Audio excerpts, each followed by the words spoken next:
Hello friends, આજે આપણે એક્સેલની કેટલીક બેઝિક એરિથમેટિક ફોર્મ્યુલા જોઈશું. તો સૌપ્રથમ પહેલી છે રિપ્લેસ ફોર્મ્યુલા. તો રિપ્લેસ ફોર્મ્યુલા શું છે? ધારો કે કોઈ બી ટેક્સ્ટ આપેલી હોય તો એને કોઈ બી પર્ટિક્યુલર વર્ડ તમારે ચેન્જ કરવો છે તો એના માટે રિપ્લેસ ફોર્મ્યુલા યુઝ થાય છે. ધારો કે અહીંયા મેં ગુડ મોર્નિંગ ટેક્સ્ટ છે તો મારે ગુડ મોર્નિંગનું ગુડ ઇવનિંગ કરવું છે. તો એના માટે શું કરીશું? તો એના માટે ફોર્મ્યુલા છે ઇક્વલ ટુ રિપ્લેસ બ્રેકેટ, પછી ઓલ્ડ ટેક્સ્ટ સિલેક્ટ કરો, કોમા, પછી તમારે નવી ટેક્સ્ટ શું લાવવાની છે? ધારો કે મારે ગુડ મોર્નિંગ ગુડ ઇવનિંગ કરવાનું છે તો અહીંયા મોર્નિંગની જગ્યાએ ઇવનિંગ કરવાનું છે. તો એમ કયા નંબરનો કેરેક્ટર છે? તો અહીંયા 4, પછી સ્પેસ 5 અને 6, પછી કોમા. હવે તમારે જે નવી ટેક્સ્ટ લાવવાની છે તો એના કેરેક્ટર કેટલા છે? તો અહીંયા મોર્નિંગના કેટલા કેરેક્ટર છે એ પહેલાં કાઉન્ટ કરી લો.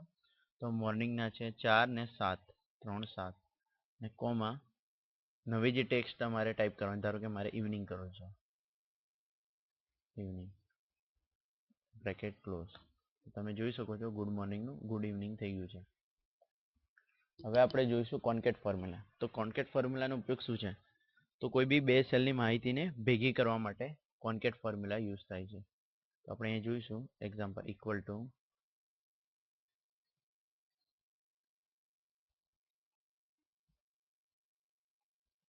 કોન્કેટ બ્રેકેટ, પછી text 1 comma text 2 bracket close, enter. તો તમે અહીંયા જોઈ શકો છો થેન્ક બી 3માં હતું અને યુ છે જે C3માં હતું. તો અહીંયા આપણે થેન્ક યુ ભેગું કરી નાખ્યું છે બે સેલના ટેક્સ્ટને. હવે બીજી ફોર્મ્યુલા જોઈશું લેફ્ટ. તો ધારો કે અહીંયા ગુડ મોર્નિંગ ટેક્સ્ટ છે તો એનું મારે ખાલી ગુડ જ પ્રિન્ટ કરવું છે, એટલે કે લેફ્ટ સાઈડનું. તો એના માટે ફોર્મ્યુલા છે ઇક્વલ ટુ લેફ્ટ બ્રેકેટ, પછી આખી ટેક્સ્ટ સિલેક્ટ કરો, કોમા. હવે તમારે કેટલા કેરેક્ટર પ્રિન્ટ કરવા છે લેફ્ટ સાઈડથી? તો ધારો કે મારે ગુડ પ્રિન્ટ કરવું છે તો હું અહીં આપીશ 4 અને બ્રેકેટ ક્લોઝ, એન્ટર. તો તમે જોઈ શકો છો અહીંયા ગુડ પ્રિન્ટ થઈ ગયું છે. સેમ એ રીતે રાઈટ, તો equal to right bracket, text select કરો, કોમા. હવે રાઈટ સાઈડથી મારે ધારો કે મોર્નિંગ લાવવું છે તો મોર્નિંગના 7 કેરેક્ટર છે, બ્રેકેટ ક્લોઝ. તો અહીંયા તમે જોઈ શકો છો મોર્નિંગ આવી ગયું છે. હવે આપણે જોઈશું એલસીએમ, એટલે કે લસા કઈ રીતે ફાઇન્ડ કરો. તો અહીંયા મેં 3 નંબર લીધા છે, 12, 108 અને 48. તો એનો આપણે અહીંયા લસા શોધીશું. તો equal to LCM bracket, 3 number select કરો, કોમા 108, 48 બ્રેકેટ ક્લોઝ. તો તમે અહીંયા જોઈ શકો છો 432 એ લસા આવી ગયો છે. હવે જીસીડી એટલે કે ગુસા, તો સેમ એ જ પ્રમાણે ઇક્વલ ટુ, પણ એની ફોર્મ્યુલા છે ઇક્વલ ટુ જીસીડી એટલે કે greatest common division bracket, 3 number select કરો, બ્રેકેટ ક્લોઝ, એન્ટર. અહીંયા તમે જોઈ શકો છો ગુસા આવી ગયો છે. હવે ટુડે ડેટ એટલે કે આજની ડેટ ફાઇન્ડ કરવા કઈ ફોર્મ્યુલા યુઝ કરશો તમે?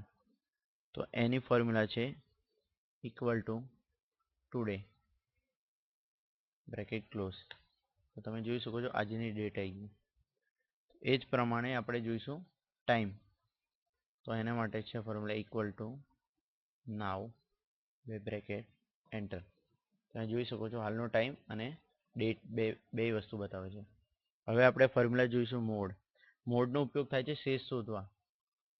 તો અહીંયા 2 ડિજિટ લીધા છે આપણે, 12 અને 3, એટલે કે 12/3 કરીએ તો એનો શેષ કેટલી વધે તે જોઈશું. તો એના માટે છે ઇક્વલ ટુ મોડ બ્રેકેટ અને બે સંખ્યા સિલેક્ટ કરો, અહીંયા 12, 3 બ્રેકેટ ક્લોઝ. તો તમે જોઈ શકો છો 0 આવે છે, કેમ કે 12/3 કરીએ તો શેષ વધતી નથી. હવે ધારો કે હું અહીંયા 5 કરી દઉં છું અને ફરીથી આપણે મોડ શોધીશું equal to mod bracket 12, 5 close. તો તમે અહીં જોઈ શકો છો 12/5 કરીએ તો એની શેષ 2 વધે. હવે આપણે ક્વેશ્ચન એટલે કે ભાગફળ કેવી રીતે શોધવું તે જોઈશું. તો એના માટેની ફોર્મ્યુલા છે ઇક્વલ ટુ QUOTIENT. યાદ રાખો ફ્રેન્ડ્સ, સ્પેલિંગમાં ભૂલ ના થાય. હવે ન્યુમેરેટર એટલે કે 12, કોમા ડિનોમિનેટર એટલે કે 5, એટલે કે 12/5 કરીએ તો ભાગફળ શું આવે એ જોઈશું. તો ભાગફળ 2 આવશે.